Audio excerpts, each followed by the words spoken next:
नमस्कार। देश और बिहार के राजनीतिक खबरों में आपका स्वागत है। मैं हूं आपके साथ दिव्या। आज बुलेटिन में बात होगी बिहार विधानसभा चुनाव 2025 की तैयारी में जुटी बीजेपी।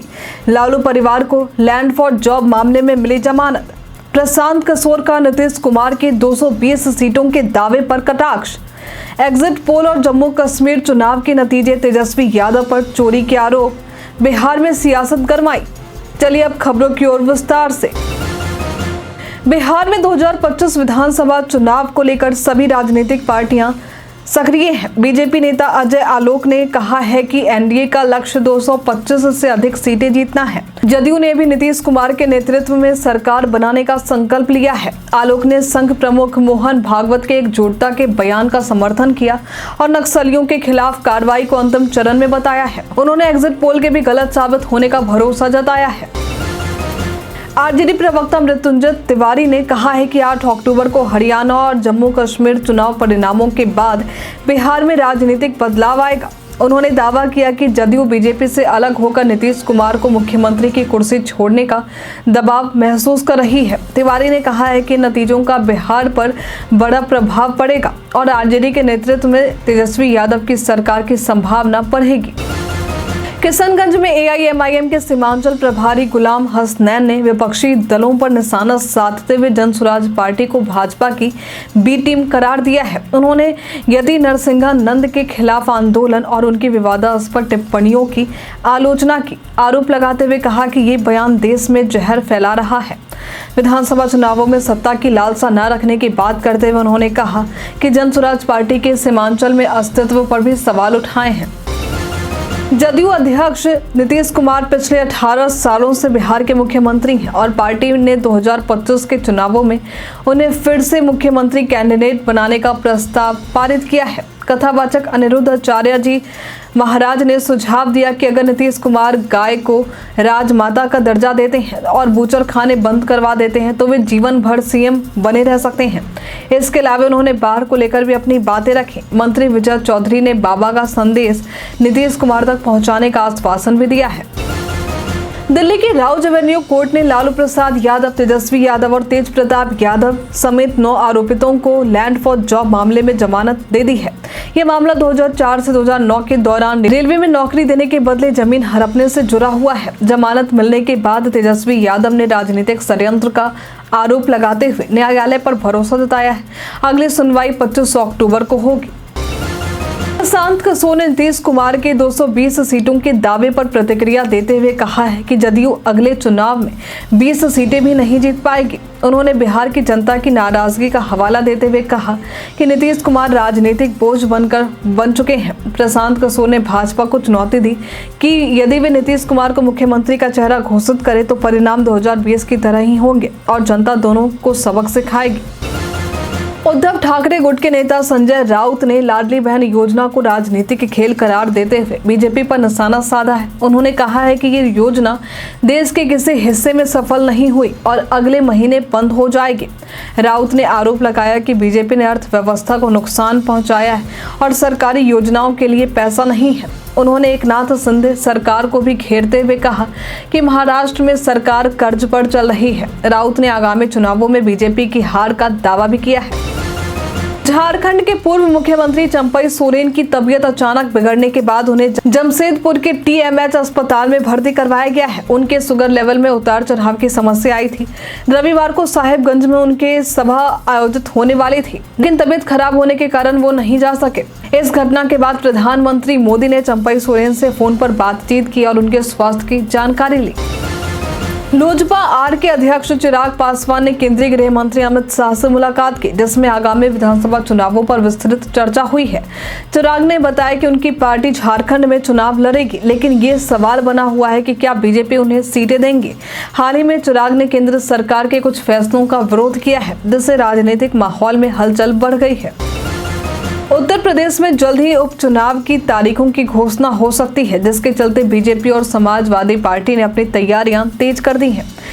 सीएम योगी आदित्यनाथ ने कोर कमेटी की बैठक बुलाकर रणनीति बनाई, जबकि सपा अध्यक्ष अखिलेश यादव जिलेवार बैठकों में जुटे हैं। उपचुनाव की संभावित सीटें हैं करहल, मिल्कीपुर, सीमा साऊ, सीसामऊ और अन्य चुनाव आयोग नवंबर में चुनाव कराने की संभावना पर विचार कर रहा है। उत्तर प्रदेश के मुख्यमंत्री योगी आदित्यनाथ ने त्योहारों के मद्देनजर कानून व्यवस्था की समीक्षा की। उन्होंने अपमानजनक टिप्पणियों के खिलाफ सख्त कार्रवाई की बात कही है, लेकिन विरोध के नाम पर अराजकता स्वीकार नहीं की जाएगी, ये भी कही। सीएम ने पुलिस को निर्देश दिए हैं कि सभी समुदायों का सम्मान सुनिश्चित करें और माहौल बिगाड़ने वालों के खिलाफ सख्त कार्रवाई करें। महिला सुरक्षा के लिए भी पेट्रोलिंग बढ़ाने का उन्होंने आदेश दिया है। जम्मू कश्मीर के पूर्व सीएम फारूक अब्दुल्ला ने स्पष्ट किया कि उनकी नेशनल कॉन्फ्रेंस बीजेपी के साथ गठबंधन नहीं करेगी। एग्जिट पोल के अनुसार कांग्रेस एनसी को अधिक सीटें मिलती दिख रही हैं, लेकिन कोई भी पार्टी बहुमत हासिल नहीं कर रही। 3 चरणों में हुए विधानसभा चुनावों के नतीजे 8 अक्टूबर को सामने आएंगे। टीपी चीफ महबूबा मुफ्ती ने भी कांग्रेस को समर्थन देने का संकेत दिया है। एआईपी चीफ इंजीनियर राशिद ने भी कमजोर सरकार की संभावना जताई है। राहुल गांधी ने महाराष्ट्र के कोल्हापुर में एक दलित परिवार के घर जाकर खाना बनाया और वीडियो शेयर किया। उन्होंने अजय तुकाराम संधे के घर पर हरभांची भाजी और तुअर दाल बनाई। राहुल ने दलित खान पान की संस्कृति और उससे जुड़ी सामाजिक मुद्दों पर भी चर्चा की, बताते हुए कि संविधान सभी को हिस्सेदारी और अधिकार देता है। उन्होंने भाईचारे की भावना के साथ समाज में समावेशिता की आवश्यकता पर भी जोर दिया। जम्मू कश्मीर विधानसभा चुनाव की मतगणना से पहले पीपल्स डेमोक्रेटिक पार्टी यानी पीडीपी की मीडिया सलाहकार इल्तिजा मुफ्ती ने ट्विटर पर कहा है कि पार्टी का वरिष्ठ नेतृत्व धर्मनिरपेक्ष मोर्चे का समर्थन करने का फैसला चुनाव नतीजों के आधार पर करेगा। ये बयान संभावित गठबंधन पर चर्चाओं के बीच आया है और पार्टी की सावधानीपूर्ण रणनीति को दर्शाता है। चेन्नई के मरीना एयरफील्ड में हुए एयर शो के दौरान गर्मी से 5 लोगों की मौत पर तमिलनाडु सरकार को आलोचना का सामना करना पड़ रहा है। विपक्षी दलों ने सत्तारूढ़ डीएमके सरकार पर कुप्रबंधन और सुरक्षा में कमी का आरोप लगाया। मुख्यमंत्री एमके स्टालिन ने मृतकों के परिवारों को अनुग्रह राशि देने की घोषणा की है, जबकि स्वास्थ्य मंत्री ने प्रशासनिक व्यवस्थाओं का बचाव किया और कहा कि 40 एम्बुलेंस तैनात थे। दिल्ली के मुख्यमंत्री अतीशी के सीएम हाउस में शिफ्ट होते ही सियासत गर्मा गई है। बीजेपी ने आरोप लगाया है कि 6 फ्लैग स्टाफ रोड की चाबी पीडब्ल्यूडी को नहीं सौंपी गई, जबकि अरविंद केजरीवाल ने इसे खाली नहीं किया। पीडब्ल्यूडी के अधिकारी विजय कुमार ने पुष्टि की कि औपचारिकताएं पूरी नहीं हुई हैं। इस बीच केजरीवाल नए आवास में चले गए।